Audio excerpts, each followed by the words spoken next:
Hello and welcome to a very special holiday edition of 11th Moon Weekly. Today is Valentine's Day and we all know what that means. Love is in the air. That's why for this week's episode, we're showing you how you can learn everything you need to know about relationships from just playing one game. Harvest Moon 64.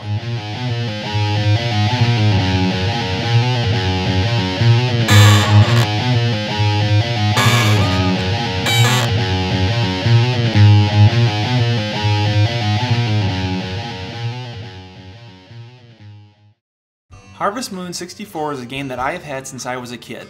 The game follows a young man who inherits his grandfather's farm and is charged with bringing it back to its former glory. Basically, this game was Farmville before Farmville existed. You clear land, you plant crops, and you harvest them to make money. But that's just the tip of this game's iceberg. There are tons of side missions and things you can do as you play, including wooing the local girls. This is where the game teaches you everything you need to know about girls and dating. I know it seems crazy, a 64 game about farming that can teach you about dating, but trust me, the things you learn here can be applied to the real world.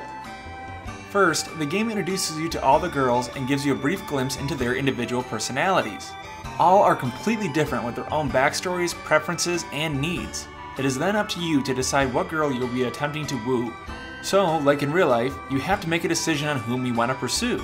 The game offers 5 girls to pick from: Anne, the farm girl, Ellie, the baker, Maria, the librarian, Potpourri, the florist, and Karen, the vineyard girl. Once you set your eyes on one, the real lessons begin. Lesson 1, talk. Just like in the real world, you actually have to speak to the person you're interested in to start a relationship with them. Harvest Moon amplifies this and makes you actually speak to the person you're interested in at least once per day.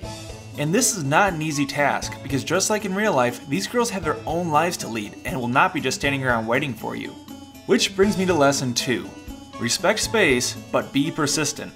The game encourages you to speak with the girls as often as possible, but if you are constantly hounding the girls, the rest of the game will suffer.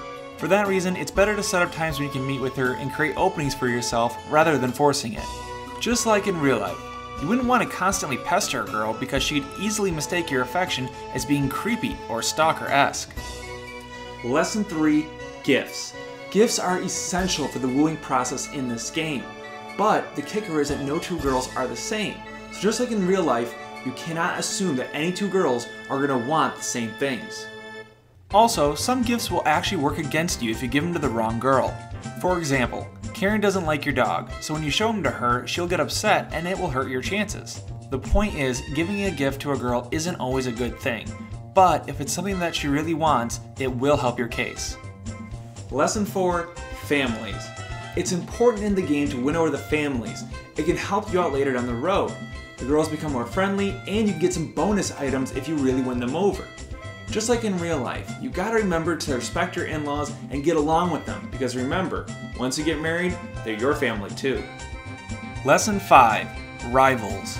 Just like in real life, there are going to be people after the same person you are. In this game, there is one specific bachelor after each girl. They are Cliff the Wanderer, Jeff the bakery shop owner, Harris the mailman, Gray the farmhand, and Kai the vineyard worker. All will eventually marry their prospect if you do not move in first.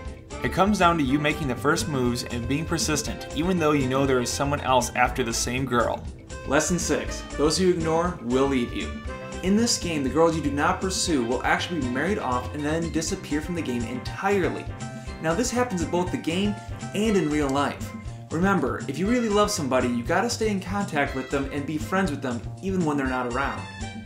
Lesson 7. Be there for the big moments. There are moments in the game where if you're in the right spot with that special someone, then something magical can happen. I don't want to give away any of the secrets, but just know that when you share an experience with someone, it makes that relationship that much stronger. And that is something that holds true in both the game and life. And finally, lesson 8. Be stressed out all the time. This game taught me one thing about life when I was a kid, and that is life is filled with stress and rushing around. Let me give you an example. Here's what the game expects you to do in order to make progress.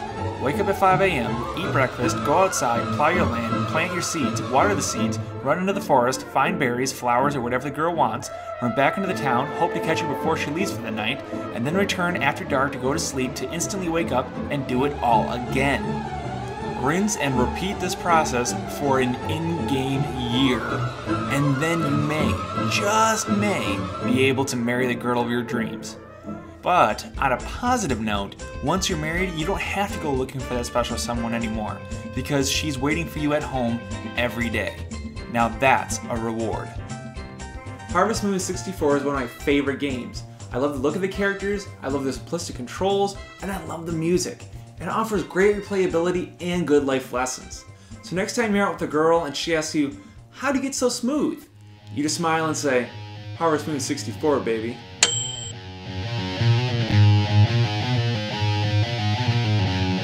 Hey guys, thanks for watching as always. Be sure to subscribe, like us both here and on Facebook. Leave a comment down below and follow us on Twitter. Thanks and see you next week.